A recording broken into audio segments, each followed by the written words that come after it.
এই যে দেখুন এই আমগুলো, এটা এই আমগুলিতে অনেক মূর্ছার মতো দাগ পড়ে গেছে।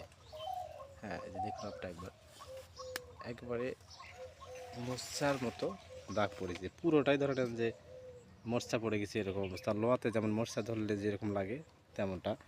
তো এইসব আমের বাজার মূল্য কিন্তু খুবই কম, এই ধরনের আম কিন্তু বাজারে নিতে চায় না।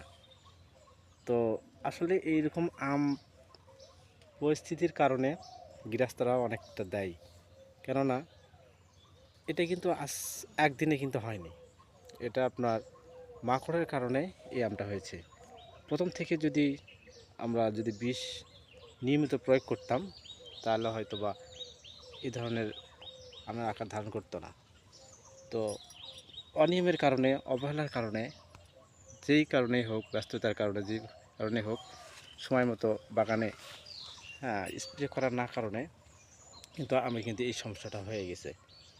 তো আপনারা যারা আমটাকে বাণিজ্যিকভাবে নিয়েছেন, তারা অবশ্যই আম যখন সর্ষা দানা থেকে আপনার মারবেল পর্যন্ত এই সময়টাতে আপনারা কখনো অবহেলা করবেন না। সেই সময়টা আপনার নিয়মিত স্প্রে করতে হবে, ঘন ঘন স্প্রে করতে হবে।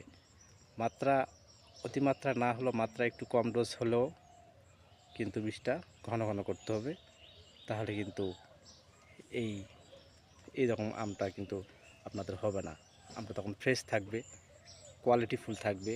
আর ফ্রেশ আম বাজারে কিন্তু অনেক চাহিদা, বাজারে নিয়ে যাওয়ার মাত্র সেল হয়ে যায়। আর এই ধরনের আম বাজারে চলতে চায় না, নিতে চায় না, অনেক কষ্ট করে বেচতে হয়, তারপরও অনেক কম মূল্যে বেচতে হয়।